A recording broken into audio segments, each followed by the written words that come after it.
Step one, wake up early, gonna rise with the sun. Step two, get some good, some food in you. Step three, think real hard about what you wanna be. Step four, everybody just do your thing.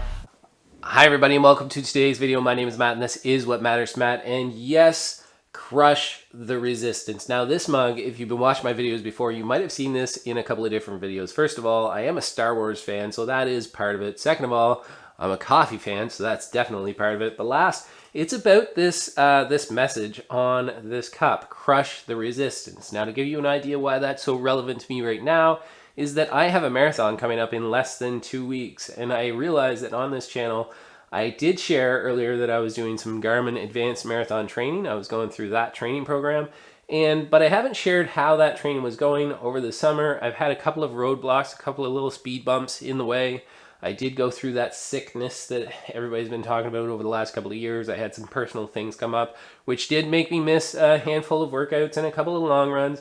It also made me just a little bit anxious about this marathon and whether I was going to be able to sit or hit my goals that I wanted to hit for the marathon. And now we're into our taper period, so we've got a little bit less than 2 weeks to go before that marathon. And if you can hear it in my voice, I'm actually pretty sick right now. I'm just kind of on the tail end of a pretty bad cold that I picked up that I had kind of all last week. Towards the end of the week, I was really feeling it. Thursday, I had a pretty big run workout day. I had an easy run in the morning, workout in the afternoon.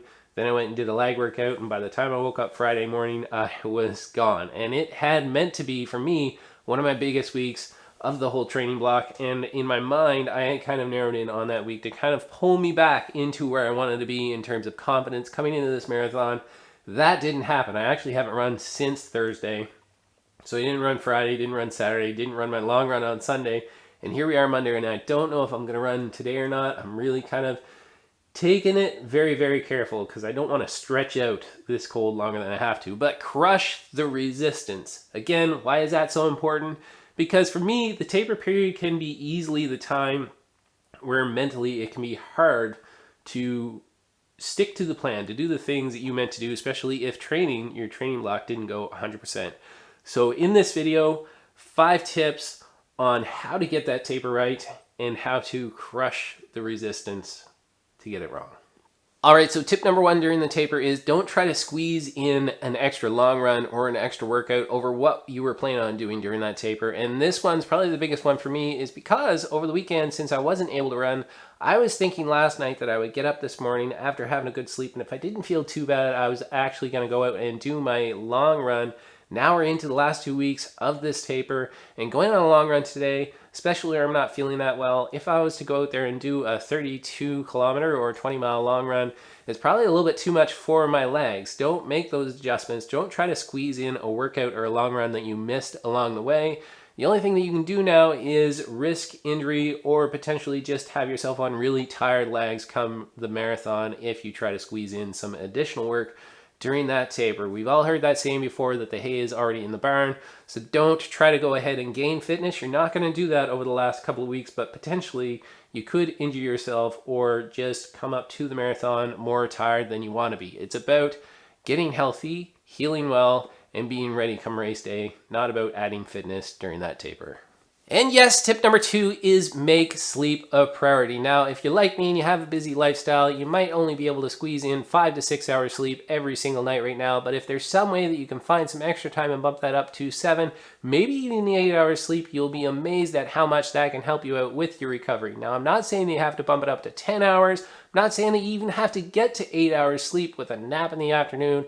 I'm just saying that if you can get a little bit more sleep than you've gotten recently or in the past, that will help your body better recover and have you more ready to go on race day. Now, the other tip that I have around sleep, and this has more to do with right before the race, and it comes from a video from This Messy Happy. Now, I'll try to find the video because I had watched it a while ago, but it really sounded like good advice to me, is that on that night before your big race, you're probably not going to get a whole lot of sleep. So for me, that's going to be Saturday night because my race is going to be on a Sunday. The night you really want to prioritize your sleep is actually the Friday night, because you know Saturday night is going to be really hard to get some sleep and you will try to get lots of sleep. But if you can get a really solid sleep on that Friday night before the big race on Sunday, or on that Thursday night before the big race on Saturday, it helps your body kind of reset really well coming into that big race, even if you don't get a lot of sleep the night before the big race, because your mind's just going to be going crazy anticipating the race. Tip number 3 is don't rest too much. Now, I know we just talked about making sure that you're well rested and getting lots of sleep, but there's also the other side of the coin, that is that you don't want to rest too much. A lot of the solid training programs out there is a reduction in overall volume, and that might be 20% reduction the first week, 40% the second week, and 60% the third week of the taper. And those percentages can vary depending upon the program, but the consistent goal of most tapers is that you are reducing the volume that you're doing over the weeks leading up to your marathon. One of the things that a lot of them don't do is reduce the number of days that you're running. So if you're already running 5 to 6 days a week and you're used to that, continue to run that number of days, just reduce the length of those runs. And they don't reduce the intensity. And what do I mean by that? Well, to give you an example of one of my Garmin workouts that I've done over the past couple of weeks, I might do 6 1-kilometer repeats at a 10K pace with a warm-up and a cool down. Well, during this taper week, this week coming up, one of the workouts that I'm doing 5 repeats at 10K race pace, but I'm actually only doing that for 3 minutes at a time. And instead of having 90-second recovery that I had previously, I'm actually up to 2 minutes recovery between each one of those repeats. Just to give you an example, but make sure you're still getting some turnover in those legs. You still want some of that intensity there, but you just slowly want to reduce the amount of that intensity and the amount of total mileage that you're running. Tip number 4 is pay close attention to your diet. Now, I'm not talking about that last week before your marathon where you might be thinking about doing maybe a couple of days of carb restriction and where you're really depleted in the carbs, and then the last few days leading up to that race doing a carb load so you topping up the glycogen levels before you actually do your race. All that might be very important, and I do include a carb loading phase into when I'm leading into a race. What I'm talking about is not making too many drastic changes to your diet in the last couple of weeks leading up to your race, with a couple of caveats. One being that you have to recognize that you're not running nearly as much as you were. So if you're somebody who's worried about packing on maybe a couple of extra pounds in those last couple of weeks, just pay close attention that you're not still eating at maybe the same volume that you were.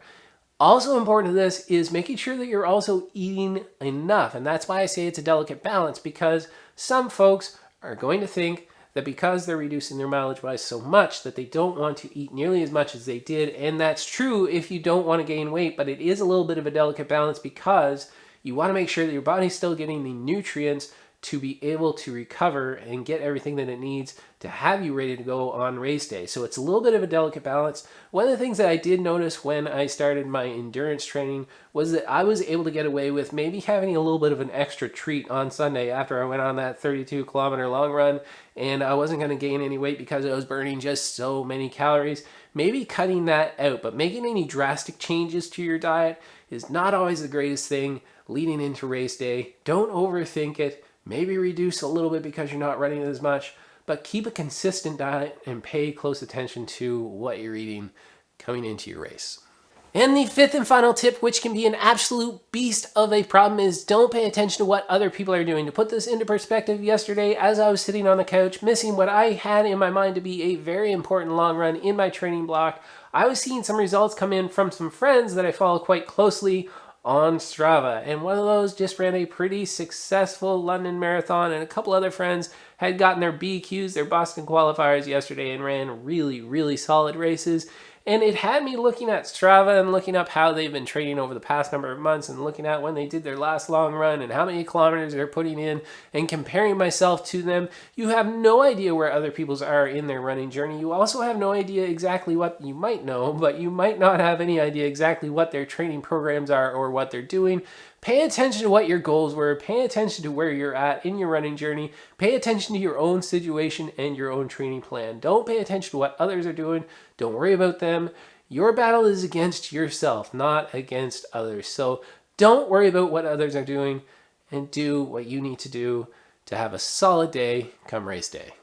So that is it, folks. Just 5 tips that I have to help you crush the resistance and have a solid taper so you're going to be ready come race day. If you like this video, please consider hitting that subscribe button and hitting that bell notification so you get notified every time I put out a new video. I've got a lot of pretty solid content coming up, including a bit of an update on a half marathon that I did last weekend that was very successful and a confidence booster coming into this race that I have in a couple of weeks, and also an update on the 5K that my daughter did that same weekend, just last weekend, where she absolutely crushed it. I'm so proud of you, Zoe. My name is Matt, and this is What Matters to Matt, and ultimately what matters to me most is my family. I'll see you in the next one. Step 1, wake up early, gonna rise with the sun.